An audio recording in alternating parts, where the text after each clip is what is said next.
Louis VII was a Capetian king of the Franks from 1137 until his death. He was the son and successor of Louis VI, and he married Eleanor of Aquitaine, one of the wealthiest and most powerful women in Western Europe. Eleanor brought the vast Duchy of Aquitaine as a dowry to Louis, thus temporarily extending the Capetian lands to the Pyrenees, but their marriage was annulled in 1152 as no male heir could be produced. Immediately after the annulment of her marriage, Eleanor married Henry Plantagenet, Duke of Normandy and Count of Anjou, to whom she gave the Aquitaine, 5 sons, and 3 daughters. When Henry became King of England in 1154, as Henry II, he ruled over a large empire, spanning from Scotland to the Pyrenees, that would mark the beginning of the long rivalry between France and England. Louis VII's reign saw the founding of the University of Paris, and the disastrous Second Crusade. Louis and his famous councillor Abbot Suger pushed for a greater centralization of the state and favored the development French Gothic architecture, notably the construction of Notre Dame de Paris. He died in 1180 and was succeeded by his son Philip II. Early years: Louis was born in 1120 in Paris, the second son of Louis VI of France and Adelaide of Maurienne. The early education of Prince Louis anticipated an ecclesiastical career path. He unexpectedly became the heir to the throne after the accidental death of his older brother, Philip, in 1131. A well-learned and exceptionally devout man, Louis VII was better suited for life as a priest than as a monarch.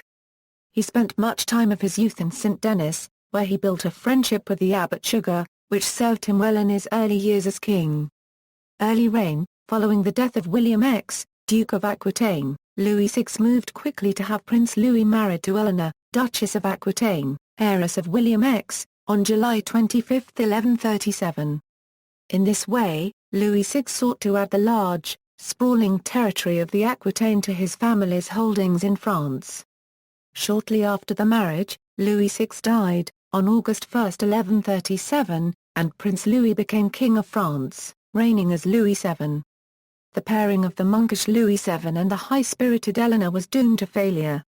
She reportedly once declared that she had thought to marry a king, only to find she'd married a monk.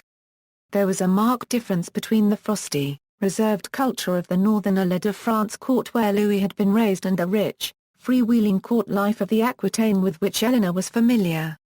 Louis and Eleanor had 2 daughters, Marie and Alix. In the first part of his reign, Louis VII was vigorous and zealous in his prerogatives, but after his crusade, his piety limited his ability to become an effective statesman. His accession was marked by no disturbances, other than uprisings by the burgesses of all the copyright Ans and of Poitiers, who wished to organize communes. He soon came into violent conflict with Pope Innocent II, however, when the Archbishopric of Bourges became vacant. The king supported as candidate the Chancellor Cajac against the Pope's nominee Pierre de la Châtre, swearing upon relics that so long as he lived Pierre should never enter Bourges. The Pope thus imposed an interdict upon the king. Louis VII then became involved in a war with Theobald II of Champagne by permitting Raoul I of Vermandois, the Seneschal of France, to repudiate his wife, Theobald II's niece, and to marry Petronilla of Aquitaine, sister of the Queen of France. Champagne also sided with the Pope in the dispute over Bourges. The war lasted 2 years and ended with the occupation of Champagne by the Royal Army. Louis VII was personally involved in the assault and burning of the town of Vitry-le-Fresnay. More than 1,000 people who had sought refuge in the church died in the flames. Overcome with guilt, and humiliated by ecclesiastical contempt, Louis admitted defeat, removed his armies from Champagne and returned them to Theobald, accepting Pierre de la Châtre and shunning Raoul and Petronilla. Desiring to atone for his sins, he then declared on Christmas Day 1145 at Bourges his intention of going on a crusade. Bernard of Clairvaux assured its popularity by his preaching at Vézelay on Easter 1146. Meanwhile in 1144, Geoffrey the Handsome, Count of Anjou, completed his conquest of Normandy. In exchange for being recognized as Duke of Normandy by Louis, Geoffrey surrendered half of the Vexin, a region considered vital to Norman security, to Louis. Considered a clever move by Louis at the time, it would later prove yet another step towards Angevin rule. In June 1147, in fulfillment of his vow to go on crusade, Louis VII and his queen, Eleanor, set out from the Basilica of Saint Denis, first stopping in Metz, Lorraine, on the overland route to Syria. Soon they arrived to the Kingdom of Hungary, where they were welcomed by the King Copyright Tsar II of Hungary, who was already waiting with the German Emperor. Due to his good relationships with Louis VII, Copyright Tsar II asked the French king to be his son Stephen's baptism godfather. After receiving provisions from the Hungarian king, the armies continued the march to the east. Just beyond Laodicea, the French army was ambushed by Turks. The French were bombarded by arrows and heavy stones, the Turks swarmed down from the mountains and the massacre began. The historian Odo of Derl reported, "During the fighting the King Louis lost his small and famous royal guard, but he remained in good heart and nimbly and courageously scaled the side of the mountain by gripping the tree roots. The enemy climbed after him, hoping to capture him, and the enemy in the distance continued to fire arrows at him. But God willed that his cuirass should protect him from the arrows, and to prevent himself from being captured he defended the crag with his bloody sword, cutting off many heads and hands." Louis VII and his army finally reached the Holy Land in 1148. His queen Eleanor supported her uncle, Raymond of Antioch, and prevailed upon Louis to help Antioch against Aleppo. But Louis VII's interest lay in Jerusalem, and so he slipped out of Antioch in secret. He united with Conrad III of Germany and King Baldwin III of Jerusalem to lay siege to Damascus. This ended in disaster and the project was abandoned. Louis VII decided to leave the Holy Land, despite the protests of Eleanor, who still wanted to help her doomed uncle Raymond of Antioch. Louis VII and the French army returned home in 1149. A shift in the status quo, the expedition came to a great cost to the royal treasury and military. It also precipitated a conflict with Eleanor, leading to the annulment of their marriage at the Council of Regency in March 1152. Perhaps the marriage to Eleanor might have continued if the royal couple had produced a male heir, but this had not occurred. The Council of Regency declared that Louis VII and Eleanor were too closely related for their marriage to be legal. Thus the marriage was annulled on March 21, 1152. The pretext of kinship was the basis for annulment. In fact, it owed more to the state of hostility between the two, and to the decreasing odds that their marriage would produce a male heir to the throne of France. On May 18, 1152, Eleanor married Henry, Count of Anjou, the future Henry II of England, giving him the Duchy of Aquitaine, 3 daughters, and 5 sons. Louis VII led an ineffective war against Henry for having married without the authorization of his suzerain.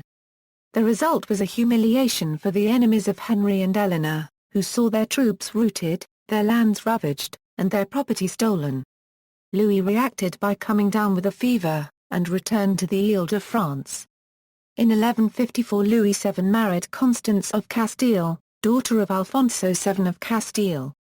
She too, failed to give him a son and heir, bearing only 2 daughters, Marguerite of France, and Alice.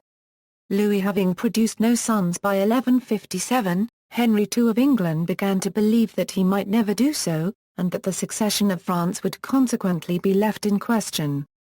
Determined to secure a claim for his family, he sent the Chancellor, Thomas Becket, to press for a marriage between Princess Marguerite and Henry's heir, also called Henry.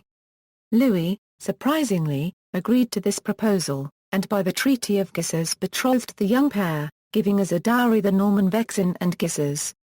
Constance died in childbirth on October 4, 1160, and 5 weeks later Louis VII married Adela of Champagne. To counterbalance the advantage this would give the King of France, Henry II had the marriage of their children celebrated at once. Louis understood the danger of the growing Angevin power. However, through indecision and lack of fiscal and military resources, compared to Henry II, he failed to oppose Angevin hegemony effectively. One of his few successes, in 1159, was his trip to Toulouse to aid Raymond V, Count of Toulouse, who had been attacked by Henry II, after he entered into the city with a small escort, claiming to be visiting his sister, the Countess, Henry declared that he could not attack the city while his liege lord was inside, and went home. Diplomacy. At the same time the Emperor Frederick I in the east was making good the imperial claims on Arles. When the schism broke out, Louis VII took the part of the Pope Alexander III, the enemy of Frederick I, and after two comical failures of Frederick I to meet Louis VII at Saint-Jean-de-Lausanne, Louis VII definitely gave himself up to the cause of Alexander III, who lived at Sens from 1163 to 1165.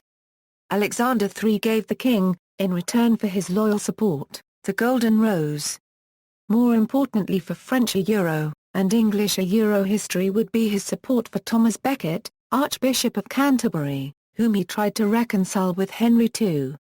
Louis sided with Becket as much to damage Henry as out of piousness yet even he grew irritated with the stubbornness of the Archbishop, asking when Becket refused Henry's conciliations, "Do you wish to be more than a saint?" He also supported Henry's rebellious sons, and encouraged Plantagenet disunity by making Henry's sons, rather than Henry himself, the feudal overlords of the Angevin territories in France.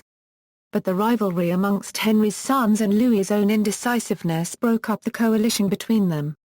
Finally, in 1177, the Pope intervened to bring the two kings to terms at Vitry-le-François. In 1165, Louis' third wife bore him a son and heir, Philip II Augustus. Louis had him crowned at Reims in 1179, in the Capetian tradition. Already stricken with paralysis, King Louis VII himself could not be present at the ceremony. He died on September 18, 1180 at the Abbey at Saint-Pont, Allier and was in the Cistercian Abbey of Barbeau and was later moved to St. Denis in 1817. Marriages and children. Louis married 3 times. By Eleanor of Aquitaine, he had, Marie, married Henry I of Champagne, Alix, married Theobald V of Blois, by Constance of Castile, Margaret, married Henry the young king. King Bar copyright La III of Hungary, Alas, engaged to Richard I of England. She married William IV, Count of Ponthieu, by Adele of Champagne, Philip II Augustus, Agnes, who was betrothed to Alexius II Comnenus but married Andronicus I Comnenus. Theodore Brunner's legacy. The reign of Louis VII was, from the point of view of royal territory and military power, a difficult and unfortunate one. Yet the royal authority made progress in the parts of France distant from the royal domains, more direct and more frequent connection was made with distant vassals, a result largely due to the alliance of the clergy with the crown. Louis VII thus reaped the reward for services rendered the church during the least successful portion of his reign. His greater accomplishments lie in the development of agriculture, population, commerce, the building of stone fortresses, as well as an intellectual renaissance. Considering the significant disparity of political leverage and financial resources between Louis VII and his Angevin rival, not to mention Henry II's superior military skills, Louis VII should be credited with preserving the Capetian dynasty. Fictional portrayals. Louis is a character in Jeune Anouilh's play Becket. In the 1964 film adaptation he was portrayed by John Gielgud, who was nominated for the Academy Award for Best Supporting Actor. He was also portrayed by Charles Kay in the 1978 BBC TV drama series The Devil's Crown. He has a role in Sharon K. Penman's novels When Christ and His Saints Slept and Devil's Brood. The early part of Nora Loft's biography of Eleanor of Aquitaine deals considerably with Louis VII, seen through Eleanor's eyes and giving her side in their problematic relationship. Louis is one of the main characters in Elizabeth Chadwick's latest novel The Summer Queen. Ancestors. Sources: Jones, Dan. The Plantagenets, the Warrior Kings and Queens Who Made England. New York, Viking Press. ISBN 9780670026654. Mead, Marion. Eleanor of Aquitaine, A Biography. Penguin. ISBN 9780140153385. References